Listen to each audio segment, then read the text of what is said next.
So, ano ba yung educational background? 2 years graduate lang po ako sa Pilipinas po as a hotel restaurant services. Nag-IELTS ka ba? No IELTS po. Ayun ang maganda dito, ano? No IELTS. Yes po.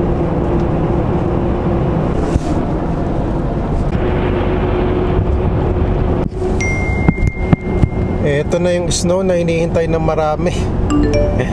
For quite some time, hindi pa kasi nag-snow dito ulit sa Alberta.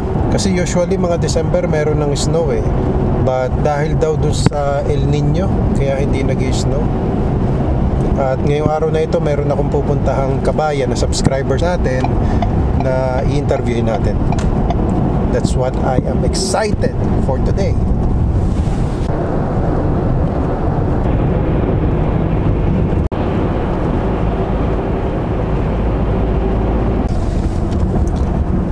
Pagkaganitong panahon, kailangan talaga ng iba yung pag-iingat pag ikaw ay nagdadrive.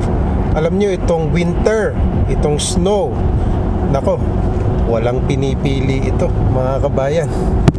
Kaya mag-iingat ka talaga sa pagdadrive mo dito sa Canada.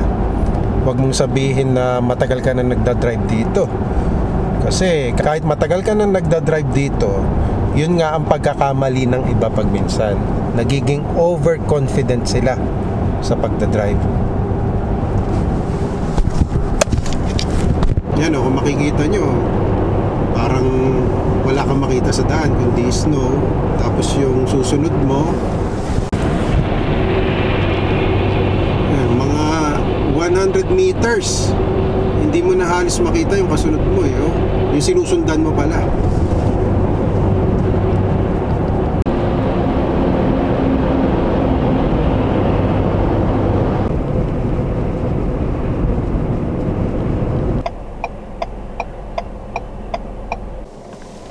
Dito pala nakatira yung kabayan natin, oh, na i-interviewin ko.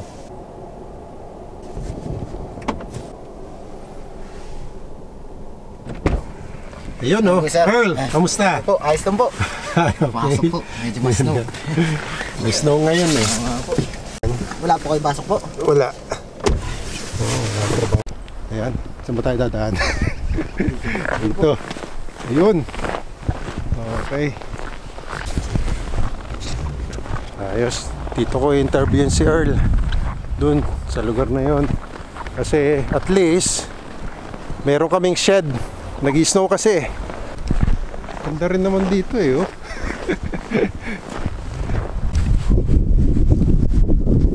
Grabe, ang lamig ngayon ah.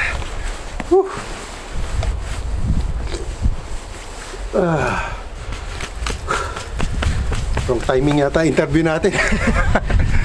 Okay, kamusta mga kababayan kong job seekers at naghanap ng opportunities papunta dito sa Canada? Ngayong araw na ito, I am excited kasi may makakapanayam tayo na subscriber ng ating channel at ibabahagi niya ngayon kung paano siya nakapunta dito sa Canada. Pero syempre, pakilala ko muna sa inyo itong ating guest. Sige, siguro ikaw na magpakilala sa ating mga kababayan. Ako po si Earl Joshua. Nagtatrabaho po dito sa Canada as a food service supervisor. Wow, food service supervisor pala tong si Earl.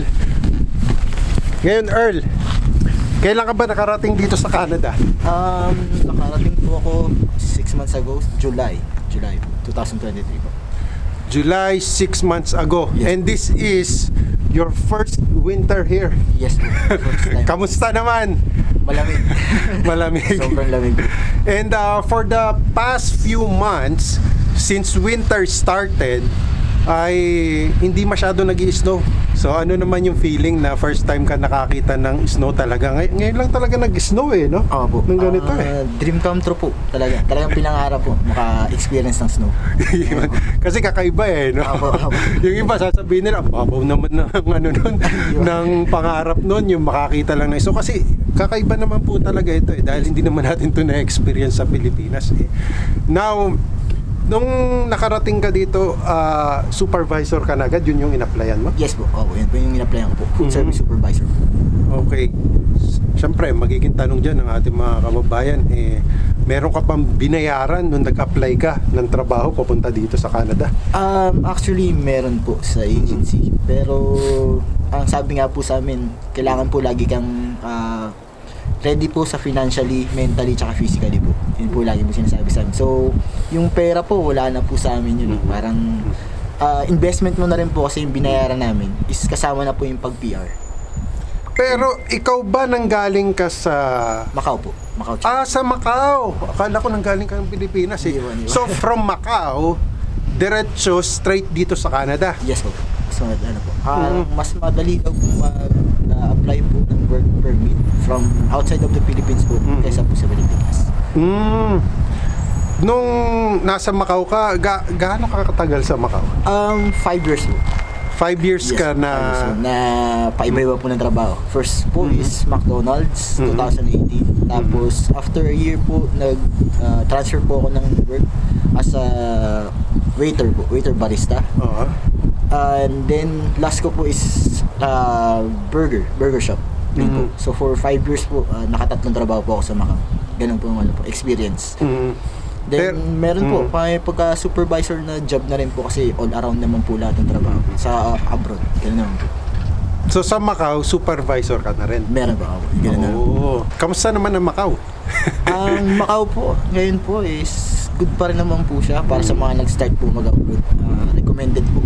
Kasi malaki pong sahod, saka malapit po sa Pilipinas. Pwede ka pong umuwi every night. For mga 1 week, pwede ka pong umuwi. Pwede po yan. Ano yung nag-inspire sa'yo na, syempre, nagtagal ka na sa Macau for 5 years para mag-venture naman, maghanap ng ibang bansa at piliin itong Canada?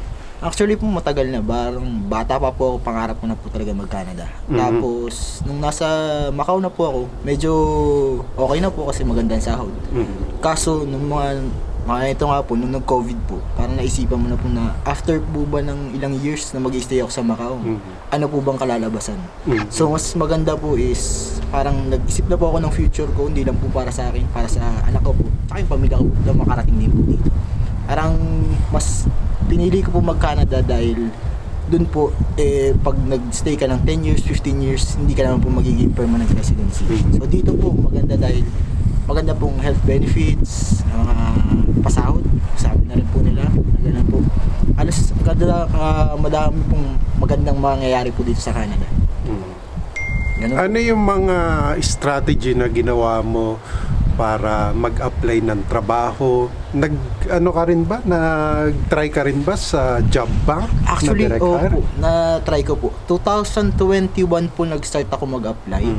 Na interview po ako ng A&W sa Ontario by 2021 December po. Pero hindi po ako nakapasa as a food service supervisor. Tapos dun po parang hindi po ako nawalan ng gana na mag-apply. Mas lalo po ako nagkaroon ng challenge na mag-apply pa po. Kasi yun po talaga pangarap ko. I-pursue po talaga yung magka-Canada. So naghanap po ako sa YouTube ng mga vlogger po, mga dito po sa Edmonton o kahit saan po sa Canada. Nakita ko po kayo. Kasi nga po, meron step by step na paano. Ang ginawa ko po is tutusin po. Kumuha po ako ng consultant para tignan po kung paano yung application. Ang sinabi nila po sa akin, ayusin lang po yung CV. Yun din po nakita ko rin po sa inyo. Yung format po ng Canada. At ginawa ko naman po. Sa awa naman po ng Diyos, nagkaroon po ako ng interview po. Ano po. Parang April po sa inyo na comment po ako sa YouTube nyo na sana po ma-hire po ako. Actually po, una ko pong na-apply is Mercant. Okay po, Mercant po. Pero ang nangyari po is parang nawala po yung interview ng mga few months. Wala po akong balita. Pero meron po ulit na interview sa isang agency po. At ang nangyari po, yun, tinawagan po ako ng employer kong Pilipino po dito at in-interview po ako. After 1 week po, na-hire na po ako. Gano'n po siya kadali. Mga ilang beses ka nag-try sa job bank or sa ibang agency bago ka talaga natanggap sa actually, agency? Actually, may mga more than 100 times na po. Lahat po ng mga pwede pong applyan na nakalagay po doon is pwede pong mga foreign na mag-apply. Tinatry ko po. Lahat po ng email. try nyo Indeed or Jobbank, SaskJob, yun po. Yung mga tinry ko, siguro more than 100 times na po ako nakapagpasa po. Pero, mga ilan po, pero yung iba hindi po tumatawag or not interested po talaga. Base sa yung experience sa pag-apply, ano sa palagay mo yung talagang naging strategy mo? Nagbabago ka ba ng iyong mga resume, ng iyong mga cover letters? Ano ba yung mga pinapasa mo dito sa mga agency or direct hire na Ako po mga hindi po jobs? naging consistent lang po yun sa akin. Parang kung ano na po yung nasimulan po basta naka-format lang po siya ng Canada CV, then apply lang po ng apply hanggang sa meron pong tatawag at tatawag po talaga sa inyo. Ayun. Kasi pag minsan yung iba na-discourage eh. Iba ang nababasa ko pag minsan, mga nakakalimang pasa, nakakasampung pasa sa iba't ibang mga agency at kahit sa job bank, naghahanap ng mga direct hire na opportunities, talagang sabi nila, wala namang puntong matawag sa akin. Di ba? Pero kung gusto nyo po talaga at may pangarap po kayong mag-Canada, tuloy nyo lang po. Ganun lang po talaga. Kailangan lang pong paghirapan lang po talaga. Darating na po yung araw talagang meron pong tatawag para kunin po kayo dito sa Canada. Ano ba yung educational background mo?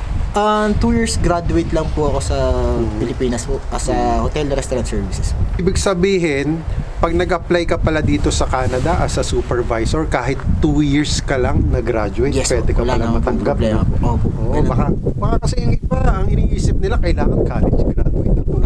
Sa amin naman po, ang nakalagay lang po is at least 2 years graduate or basta meron ka pong supervisory na experience po. Ganun po. At least 2 years sa supervisory. Yun lang pong ano nila, ang record nila. Anong restaurant itong in-applyan mo dito sa Canada? New York Fries po. Yan, sa New York Fries. Kasi actually, pumunta ako dito sa mall at pumunta kami doon sa food court. Nakita niya ako. And then, I was surprised na isa pala siya sa mga subscribers natin na nakapunta dito sa Canada. At pagka may mga ganitong klaseng mga opportunities, meron na akong mga nami-meet na mga kababayan natin at mga subscribers natin na nakakarating dito sa Canada, talagang ang unang instinct ko pagka nami-meet ko sila is gusto ko silang interviewin kasi mas maganda malaman natin yung na naging experience nila sa kanilang mga pag-a-apply para kahit papaano mabigyan kayo ng mga tips kung paano yung ginawa nila, saang agency sila nag-apply, anong pangalan ng agency niyan? Sa Pilipinas po is Harmon Consultancy, pero sister company niya po dito sa Canada is Simon Immigration po. Oh, so hindi ito naka-base sa Macau? Hindi po. Parang nag-apply lang po ako siya online po. Facebook lang po siya nakita. Oh, wow! Yes. Kasi alam nyo, yung ibang mga kababayan natin ay na parang natatakot sila na mag-apply doon sa mga nakikita nila sa Facebook. Yes. Now, paano mo na-confirm na itong agency ito ay legit? Meron po kaming kaibigan po na nasa Macau na napalis po nila. Na nasa Macau din po siya, tapos nandito na rin po sa Ontario. Nakita ko lang po yung post niya na nasa background po na yun nga po pangalan po ng agency. Tinry ko na po mag-apply. Ganun lang po siya kadali. Tapos after 1 week po nung pagkapasa ko, na-interview na po ko nila. So, online application lang to? Yes po. Yun lang po. Doon sa online application, ano yung mga nire-require nila?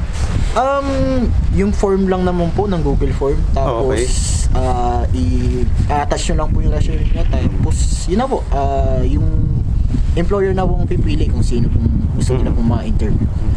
So, ganun lang po siya. Parang, ganun lang po kadali. Talaga. Ano yung mga requirements na hiningi sa'yo? Dito po, certificate ng mga employer po, mga past jobs po. Tapos, diploma. Then, passport po. Ganun lang naman po. Nag-IELTS ka ba? No IELTS po. Ayun ang maganda dito, no? No IELTS. Yes po. Dito na po sa Canada gagawin po IELTS po namin. Pagka ikaw ay mag-a-apply na ng permanent PR po. resident. Yes po, ganun po. Diba? Kasi yung iba, meron ako naririnig na pagka halimbawa ang a-apply mo is supervisory, Yes po. kailangan mo na mag-provide ng IELTS. Yes But po. for this agency, at saka dito sa employer na ito, hindi nila kinailangan Yes po. ng IELTS. Yes po. Oh. Parang ang sabi po sa amin is after, pag nakarating ka na po sa Canada, tsaka ka po mag-IELTS. Ganun po siya kanila. Now, gaano naman katagal yung naging proseso bago ka talaga nakapunta dito sa Canada? Actually, meron po akong copy po. Parang Yun. 10 months po ata. Ayos. Titignan ko po yung timeline ko po. Maganda yan kasi magiging tanong yan ng mga Yes. kababayan nating nagka-apply eh. Ito. Ang timeline ko po sa Canada, September 16 po, Oo. 2022 na interview po ako. September 29, nag-contract signing na po ako. Ah, wow. Then, And then? October 11 po, requirements na. And December 10, na-receive ko po yung Lamia ko po. Then, January 16, medical na po ako sa Hong Kong. Okay. Ganun po siya. Ayun. Then, March 11, na-lodge po yung application ko. Tapos, biometrics na po ako ng March 17. After po nun, nagkaroon ng aberya po dito sa Canada yung parang nagkaroon po ng strike. So, medyo tagalan po na delay. Oo, nag-contain Yes po. delay ano. Na passport request po ako is June 16. Ganun na po. Tapos, flight ko na po ng July 6. Wow. Almost Ang bilis. 10 months po. Yeah, 10 months po. Oh, almost 10 months yung Yes, total ng application mo. Siguro ilalagay na lang natin sa timeline yung sa description ng video ito yung timeline mo para at least meron silang reference kung gaano ka katagal bago ka nakapunta dito sa Canada. Okay po. Now, ano sa palagay mo yung mabibigay mong advice no, sa mga kababayan natin na nangangarap din na magpunta dito sa Canada? Ang ma-advise ko lang po, huwag kayong mawala ng pag-asa na makapunta dito kung gusto niyo po talaga. Siguro, lakas lang ng loob. Ayos. Maraming salamat sa iyo, Earl Tabanera, Maraming sa salamat pagbabahagi mo ng kahit papaano konting impormasyon para do sa ating mga kababayan at konting inspirasyon do sa mga nag-a-apply at nangangarap din na makapunta dito sa Canada. At dahil talagang nilalamig na kami dito. Hanggang dyan na lang po muna for today. I hope you like this video. If you do, please give it a thumbs up. And as always, more tips, informations, at mga interviews na katulad nito para ma-inspire kayo sa inyong mga pangarap na makapunta dito sa Canada. I will see you, God willing, on my next video. Samahan nawa kayo parati ng Panginoon at magandang araw po sa inyong lahat. Yun. Thank you very much, Earl. Thank you po. Thank you, Ayos. thank you. Thank you po.